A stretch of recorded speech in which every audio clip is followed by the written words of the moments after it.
सल्लल्लाहु अलैहि या रसूल अल्लाह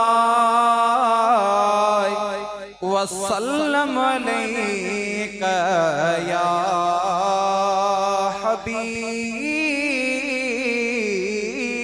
अल्लाह। मुबारक गोठवारन के खत्म कुरान पूरो थियो। मुबारक गोठवारन के खत्म कुरान पूरो थियो।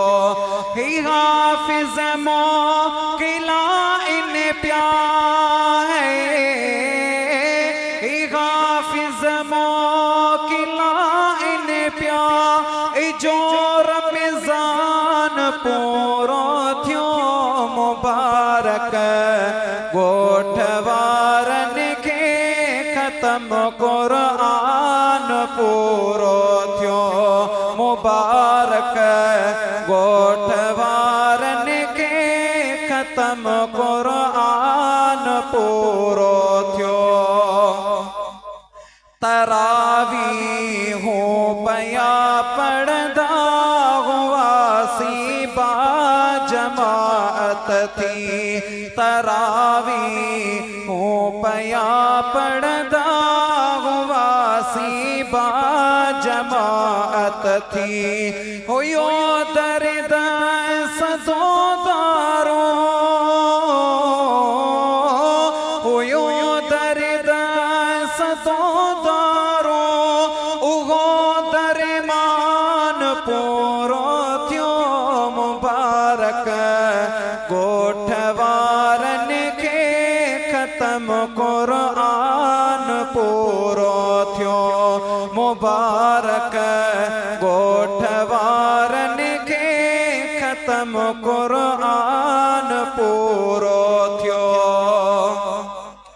उथीरा दिन जो सेहरियला कदा वासी तैयारी जो। अज जो मुसलमान निहार ओ मुझा दोस्त अजीज लाउड जो शिकायतों मौलवी जो शिकायतों मौलवी जो पल्ली वनी शिकायतों मुफ्तिन के वनी पहुंचा आलिम दीन के वनी पहुंचा। लेकिन भुलजी भी कदें अल्लाह जे घर मस्जिद जी शिकायत कदें भी न पहुंचाए जा। जो या एड़ी त मस्जिदा या एड़ी त मस्जिदा जे कदें न जी के शिकायत पहुंचाई बचड़न सूदो इने बर्बाद थी विदो। खबर ही कान पवंदी मुखे केड़ी खुटी खयो आ जो मां बर्बाद थी वयो हां। ओ मुझा दोस्त अजीज लाउड जो शिकायतों करण वारा ओ मौलवी जो शिकायतों करण वारा ओ अल्लाह जे घर मस्जिद जो शिकायतों करण वारा सजी रात जागो सजी रात अल्लाह जो कुरान पढ़ सजी रात दुरूद पाक पढ़। मुझो बेनियाज रब हुआ मुझो सोनो करीम रब हुआ जे को तो के ते माफ करण वारो आ। पर जेकने काफर भी नंढड़े को नंढड़ो अमल करे उनके भी माफ करण वारो आ। उहो किया मशहूर गाला इन रमजान जे अंदर हिकड़ो काफर वञी रहियो हो। जॾहिं दरवाजे ते पहुतो उन जो बचड़ो शे खाई रहियो हो। कन मां वठी हिकड़ी टमाट ॿी टमाट मुंहिंजा दोस्त अज़ीज़ उनके घर में वठी वियो। जॾहिं उन बचड़े चयो मुंहिंजा बाबा मूंखे छो थो मारी उन काफर काफर पंजे बचड़े के जवाब ॾिनो ओ मुंहिंजा बचड़ा तोखे ख़बर नाहे मुसलमान जो महीनो रमज़ान वारो महीनो आ बरकतुन वारो महीनो आ इन अमल ते मुंहिंजो सुहिणो करीम रब एॾो त राज़ी थी पियो जो मुंहिंजा दोस्त अज़ीज़ जो मुंहिंजा दोस्त अज़ीज़ वक्त जो अल्लाह जो कामिल वली उन ॾे मोकिलियाई ओ काफ़र सॼी उम्र तो गुनाह कया सॼी उम्र तो कुफ्र कया लेकिन तुझो हिकिड़ो नंढड़ो अहिड़ो अमल आ जंहिंजे करे मुंहिंजे सुहिणे करीम रब तोखे माफ़ करे छॾियो आ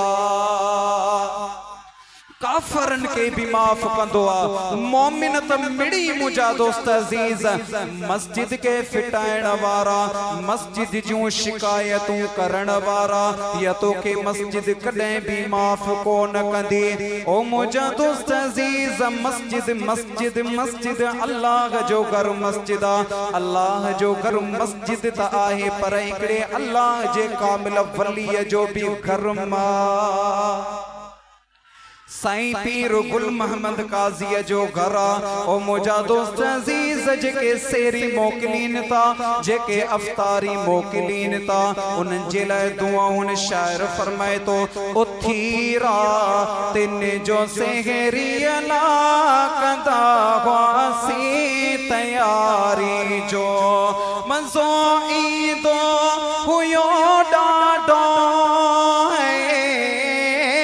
मज़ो ईंदो हुयो ॾाढो वक्त ज़ीशान पूरो थियो मुबारक ॻोठ वारनि खे ख़त्म क़ुरान पूरो थियो मुबारक ॻोठ वारनि खे ख़त्म क़ुरान पूरो थियो हक़ाणी हिन महीने में आहे नाज़िल थियो क़ुरान हक़ाणी हिन महीने में आहे नाज़िल थियो क़ुरान सॼो बेहतर तसारो